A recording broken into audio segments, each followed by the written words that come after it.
Hello दोस्तों, नमस्कार, प्रणाम। आज हम संविधान में आगे बढ़ेंगे। कल हम लोगों ने संविधान देखा, क्या चीज होता है, कानून क्या चीज होता है और राज व्यवस्था क्या चीज है और संविधान में कैसे किस पार्ट को पढ़ेंगे, इसके बारे में, इंट्रोडक्शन के बारे में देखा। आज हम देखेंगे भारत का संवैधानिक विकास। भारत का जो संवैधानिक विकास है, इसको हम दो पार्टों में बांट कर पढ़ते हैं। कौन कौन से पार्ट हैं? पहला जो पार्ट है, कंपनी के अधीन शासन। कब से कब तक चलता है? ये 1773 से लेकर के 1857 की क्रांति तक चलता है। फिर 1857 की क्रांति के बाद फिर ये इतिहास मोड़ ले लेता है आगे की तरफ। फिर हो जाता है किसके, जो क्या बोलते हैं, क्राउन, ब्रिटिश क्राउन है, उसके अधीन शासन। ब्रिटिश क्राउन का शासन 1858 से लेकर के कब से 1947 आजादी तक। तो हम कंपनी के अधीन शासन पढ़ेंगे 1773 से लेकर के 1857 तक। फिर इसके बाद पढ़ेंगे क्राउन का शासन, जो 1858 से 1947 तक।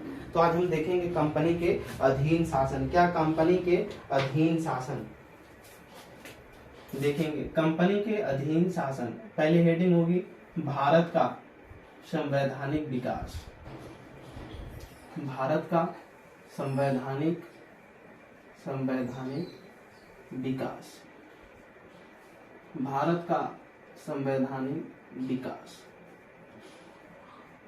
भारत का संवैधानिक विकास, इसके बारे में देखेंगे। भारत का संवैधानिक विकास। फिर इसमें हम देखेंगे कंपनी के अधीन शासन। कंपनी क्या? ईस्ट इंडिया कंपनी, अभी उसके बारे में देखना है। कंपनी के अधीन शासन, एक कंपनी भारत में व्यापार करने के लिए आए, फिर शासन करने लगी। कंपनी के अधीन शासन, कंपनी के अधीन शासन, कंपनी के अधीन शासन। ये जो कंपनी के अधीन शासन चला, इसका समय था 1773 से लेकर कहां तक? 1857 तक। ठीक, इतना समय तक इसका समय चला। इसमें हम देखेंगे कंपनी के अधीन शासन में सबसे पहले हेडिंग देंगे 1600 ईस्वी का charter act. Charter act, charter act का मतलब होता है राजलेख। ठीक, इसका मतलब होता है राजलेख। क्या? राजलेख। राजलेख। एक्ट का मतलब अधिनियम। बिल और एक्ट दोनों चीज को देख लें। जो बिल होता है, विधेयक, ये किसी भी विषय पर जब तक चर्चाएं हुई हैं या उस विषय पर, जैसे शिक्षा है, स्वास्थ्य है, इस पर जब तक कानून निर्माण की प्रक्रिया जारी है, तब तक वो बिल कहलाएगा, विधेयक। लेकिन राष्ट्रपति का जब साइन या मोहर, या जो राष्ट्राध्यक्ष है उसका साइन या मोहर हो जाएगा, तो ये जो प्रारूप बन जाएगा, किस चीज का बन जाएगा? एक्ट, अधिनियम का बन जाएगा। आगे की तरफ हम देखेंगे राजलेख, राजा के द्वारा लिखा गया अधिनियम 1600 ईस्वी में आया। कहाँ, कब आया? 1600 ईस्वी में। आगे की तरफ देखेंगे, इसमें आया उस समय की जो महारानी हुआ करती थी, किसके द्वारा ये जारी किया गया था? By Elizabeth Taylor. Elizabeth Taylor first के तहत ये जारी किया गया था। क्या? 1600 का चार्टर एक्ट जारी किया गया। इन्होंने वहां पर एक एडवेंचर्स, मर्चेंट एडवेंचर्स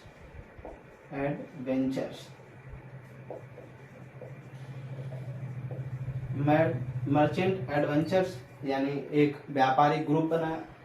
एक व्यापारिक जो ग्रुप बना, एक व्यापारिक ग्रुप को इन्होंने इस राजलेख के तहत भारत में व्यापार करने का एक अधिकार प्रदान किया। ये जो ग्रुप बना था, ये बना था 15 साल के लिए कि जाएंगे, और कितने समय तक व्यापार करेगी? 15 साल तक। ठीक, और इसमें जो अधिकार मिला 15 साल का, क्या मिला? व्यापारिक एकाधिकार मिला। व्यापारिक एकाधिकार, थोड़ा इधर टफ है, एकाधिकार मिला। जब तक भारत का संवैधानिक विकास चल रहा है, तब तक थोड़ा टफ माना जाता है पॉलिटी, लेकिन इसके बाद बहुत आसानी से समझ में आएगा, परेशान होने की जरूरत नहीं। 1600 का राजलेख आया जिसमें एलिजाबेथ टेलर प्रथम वहां की महारानी थी, और जो है मर्चेंट एडवेंचर से ग्रुप था व्यापारिक, जिन्होंने इनसे परमिशन लिया इस राजलेख के तहत, और 15 साल के लिए उसको व्यापारिक एकाधिकार मिला कि वो भारत में जाकर के 15 साल तक क्या करेंगे, व्यापार करेंगे। फॉर ट्रेड इन इंडिया लिख लीजिएगा, व्यापारिक एकाधिकार मिला कहाँ पर, for trade in India, trade यानी भारत में व्यापार का, ट्रेड इन इंडिया यानी भारत में क्या मिला, व्यापार का क्या मिला, एकाधिकार मिला। आगे की तरफ देखेंगे, जब एकाधिकार मिला तो हुआ क्या, इसको मिटा करके आगे की तरफ देखेंगे। ये व्यापारिक ग्रुप क्या हुआ, भारत आया, ठीक। और जब भारत आया तो क्या किया, अब देखेंगे आगे। जब भारत आया तो इन्होंने 31 दिसंबर 1600 31 दिसंबर 1600 को क्या हुआ, ईस्ट इंडिया कंपनी की स्थापना हुई। क्या हुआ, east India company east India company की क्या हुई, स्थापना हुई। और ईस्ट इंडिया कंपनी की जब स्थापना हुई तो क्या हुआ, इसमें प्रारंभिक जो पूंजी लगी थी, प्रारंभिक पूंजी, कितनी पूंजी से स्टार्ट हुई थी, इसको देखेंगे। प्रारंभिक जो पूंजी थी ये थी 30,133 पाउंड्स। लंदन की मुद्रा जो है पाउंड्स में मापी जाती है, जैसे हमारे भारतीय यहाँ रुपया में, ठीक 30,133 पाउंड था। और इसमें सदस्य संख्या, जो सदस्य थे टोटल वो थे 217। कितने थे, 217। फिर आगे देखेंगे, अंग्रेजों ने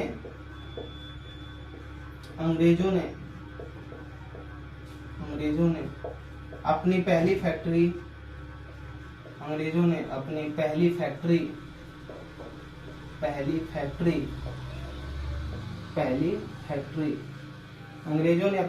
फैक्ट्री 1613 में कहाँ लगाई, सूरत। किस नदी के किनारे, ताप्ती। अब तापी है, ठीक ना, कहाँ पड़ता है, गुजरात में पड़ता है। 1613 में सूरत में स्थापित किया,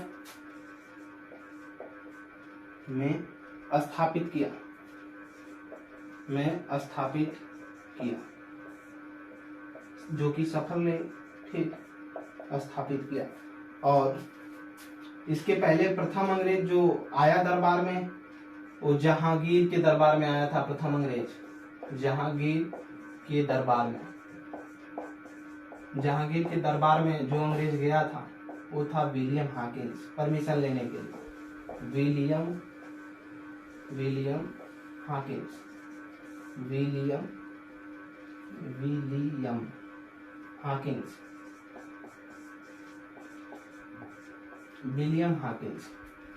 जो जहांगीर के दरबार में गया था। पहली फैक्ट्री 1613 में अंग्रेजों ने कहाँ लगाई, सूरत में। कहाँ पड़ता है, गुजरात में। कहाँ, गुजरात में। किस नदी के किनारे है, ताप्ती नदी के। और अधिकतर जो फैक्ट्रियां लगाई जाती हैं नदियों के आसपास ही लगाई जाती हैं, ताकि उसका कचरा क्या हो, आसानी से निकल सके। आगे देखेंगे हम,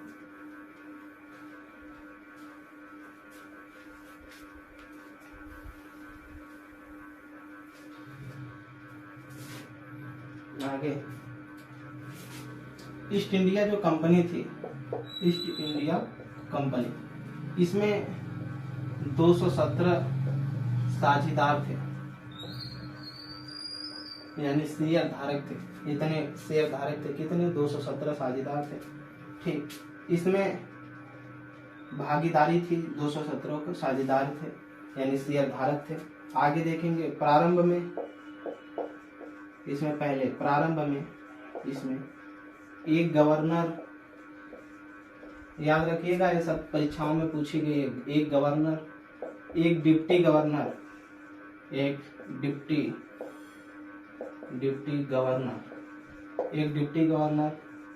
24 मेंबर्स, कितना 24 मेंबर्स यानी 24 सदस्य हुआ करते थे, एक डिप्टी गवर्नर, उप गवर्नर और एक गवर्नर, यानी कितने हो गए टोटल 26 सदस्य हुआ करते थे प्रारंभ में। कितना 26 सदस्य हुआ करते थे। और यही क्या कहलाते थे, टोटल ये 26 सदस्य हुआ करते थे, लिखेंगे यही कहलाते थे, यही कहलाते थे, यही कहलाते थे, यही कहलाते थे। क्या कहलाते थे, बोर्ड ऑफ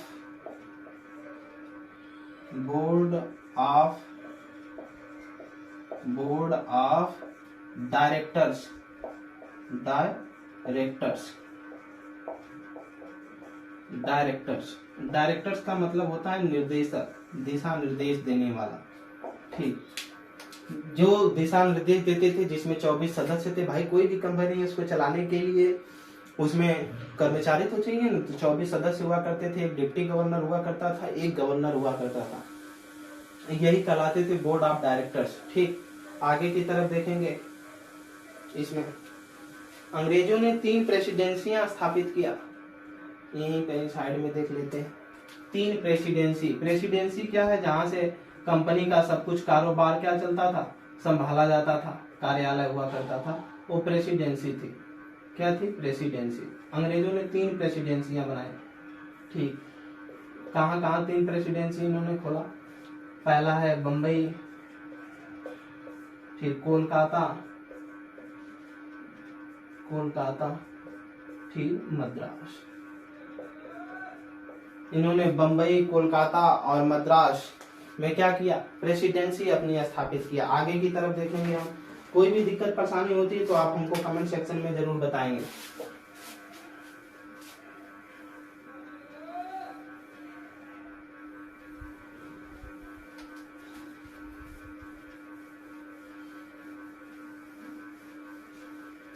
आगे की तरफ देखेंगे हम, 1726 का राजलेख, क्या दूसरा 1726 का राजलेख, चार्टर एक्ट, राजलेख, यानी राजा के द्वारा क्या लिखा गया लेख। कब का, 1726 का। 1726 का राजलेख देखेंगे, इसमें हम इसके तहत लिखेंगे, इसके तहत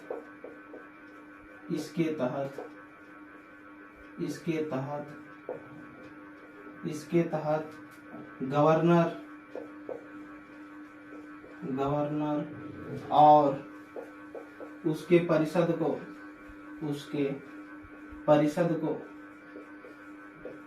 का मतलब जिसमें उतने सदस्य, उस सभा में, उसके समूह में जितने सदस्य शामिल थे, उसके परिषद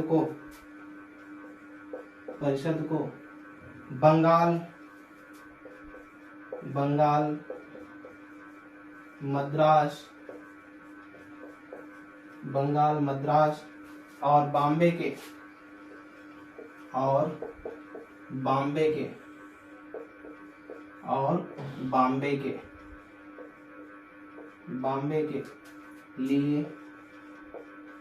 के लिए विधि /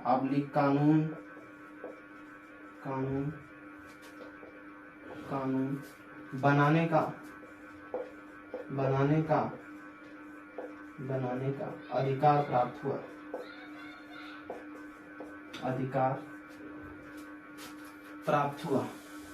अभी हम 1773 पे नहीं आए कंपनी के दिन शासन में, अभी हम उसके पहले का पढ़ गए, प्राप्त हुआ। ठीक, जो वहां की महारानी के द्वारा ऐसा हुआ करता था। इसके साथ गवर्नर और उसके परिषद को बंगाल, उस समय का बहुत अमीर क्षेत्र था, बहुत मतलब धनी कह लीजिए क्षेत्र था, कौन, बंगाल। और मद्रास चेन्नई का प्राचीन नाम मद्रास है, बॉम्बे आज जो मुंबई है, के लिए कानून बनाने का विधि, तीनों जगह जो प्रेसिडेंसी स्थापित की गई थी, यहाँ को भी कंपनी में मतलब अंडर में कर दिया गया कि कंपनी यहाँ जाएगी तो क्या बनाएगी, कानून बना सकती है। ठीक, आगे की तरफ देखेंगे, इसमें इस समय आगे की तरफ देखेंगे,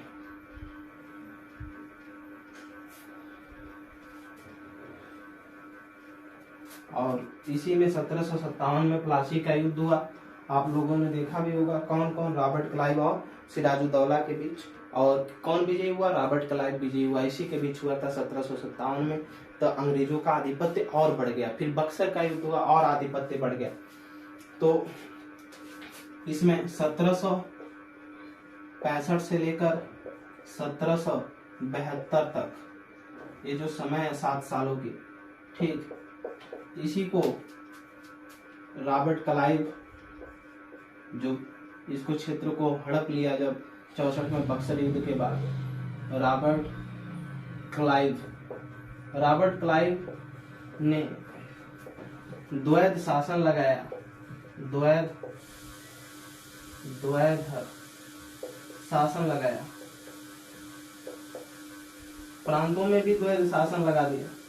और जब द्वैध शासन लगाया तो इसी को कहा जाता है, इसी को कहा जाता है, इसी को कहा जाता है, क्या कहा जाता है? भारत की लूट।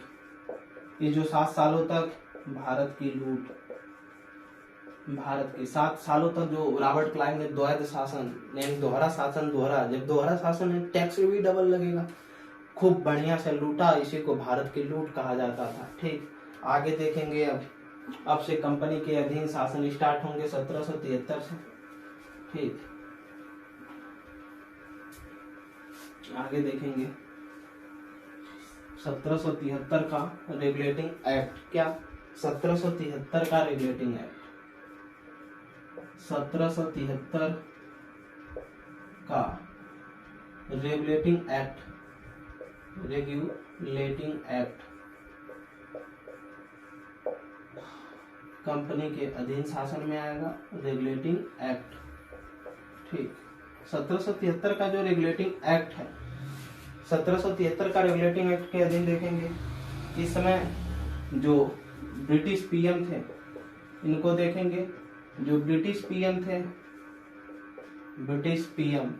वो थे लॉर्ड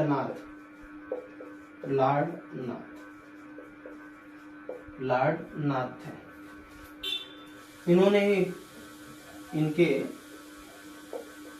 गुप्त समिति, एक थी बिहार पीसीएस में क्वेश्चन पूछा जा चुका है गुप्त समिति के बारे में। गुप्त समिति की सिफारिश पर,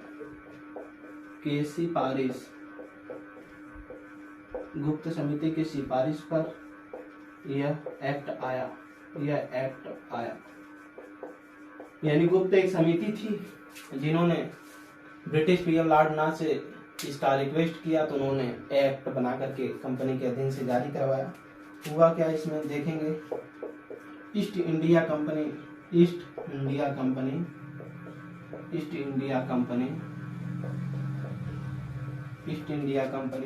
को 20 वर्ष का व्यापारिक एकाधिकार, पहले 15 वर्ष का दिया गया था, कब? जब 1600 में बने थे। अब 20 वर्ष का कर दिया गया। 20 वर्ष का एकाधिकार प्राप्त हुआ। यानी वो भारत में कब तक भी व्यापार कर सकती है? 20 वर्ष तक प्राप्त हुआ। यानी ईस्ट इंडिया कंपनी को बताया गया कि अब वो भारत में 20 वर्ष का क्या एकाधिकार प्रदान कर दिया गया कि 20 वर्ष तक वो व्यापार कर सकेगी। आगे देखेंगे। बंगाल के गवर्नर को, उस समय बंगाल तब बटा नहीं था, बंगाल के गवर्नर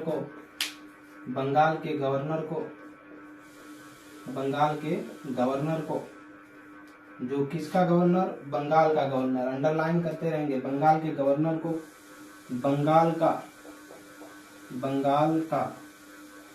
गवर्नर जनरल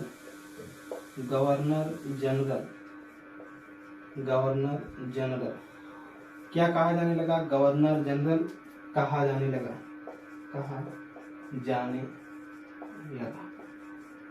शक्ति वही थी, कुछ नहीं हुआ, बस नाम चेंज कर दिया गया, जैसे आज चाचा कर रहे हैं प्रधानमंत्री नरेंद्र मोदी। फिर बंगाल के गवर्नर को क्या कहा जाने लगा? बंगाल का गवर्नर जनरल कहा जाने लगा। क्या? गवर्नर जनरल कहा जाने लगा। आगे देखेंगे। इसमें 1773 के रेगुलेटिंग एक्ट में आ गया।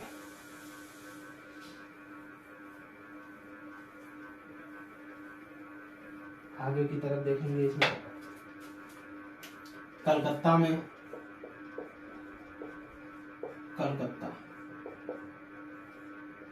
पश्चिम बंगाल की उस समय मुख्य राजधानी मान लीजिए कलकत्ता में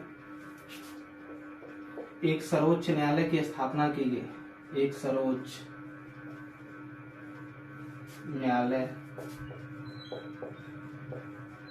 की स्थापना की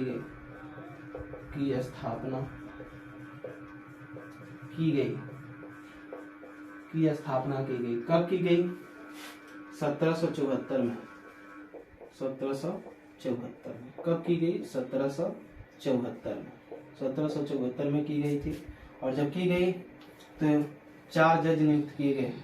4 जजों की नियुक्ति हुई। 4 जजों की नियुक्ति हुई। 4 जजों की जो नियुक्ति हुई, इसमें 4 जजों में मुख्य न्यायाधीश जो था चीफ जस्टिस, मुख्य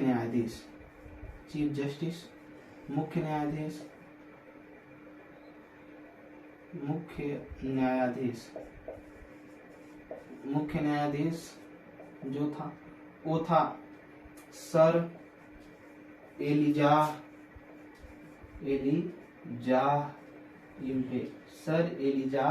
इम्पे। ये मुख्य न्यायाधीश बना, अंग्रेज था।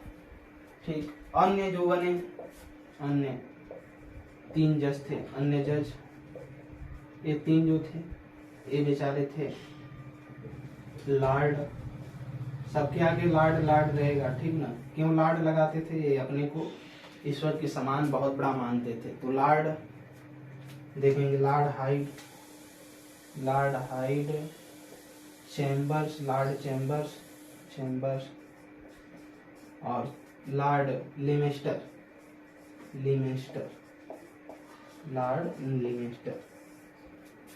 ठीक। Lord लिमेस्टर, Lord hide, Lord chambers, Lord लिमेस्टर।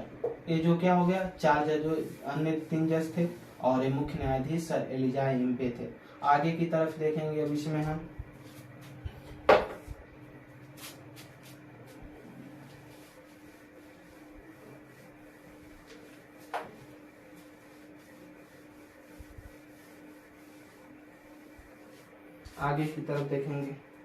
इसमें हम लाइसेंस के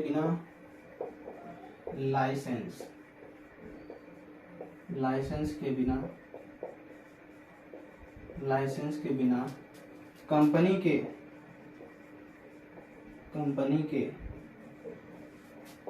कर्मचारियों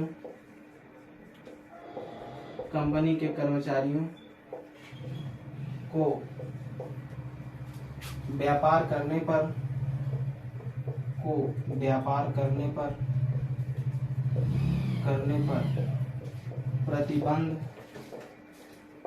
प्रतिबंध लगा दिया गया।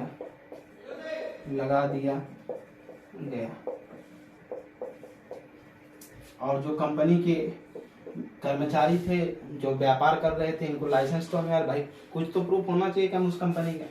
फिर इसके बाद जो कंपनी के कर्मचारी हुआ करते थे, कंपनी के कर्मचारियों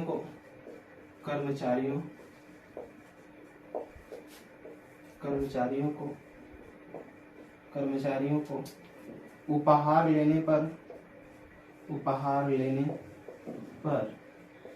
प्रतिबंध लगा दिया गया।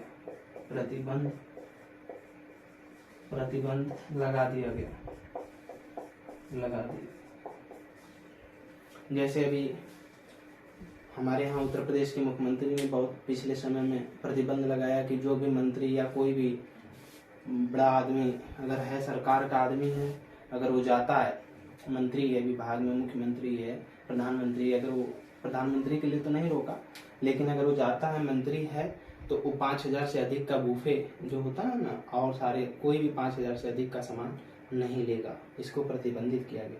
तो उस समय के कर्मचारियों को भी उपहार लेने पर प्रतिबंध लगा दिया गया। कल हम देखेंगे 1781 का क्या act, act of regulating act, ठीक ना। इसी को सुधार करने के लिए 1781 में आया सेटलमेंट एक्ट, उसको देखेंगे हम कल। तो वही आज के लिए इतना ही, धन्यवाद, प्रणाम। क्लास कैसा लगा इसको कमेंट सेक्शन में आप जरूर बताएंगे पढ़ करके।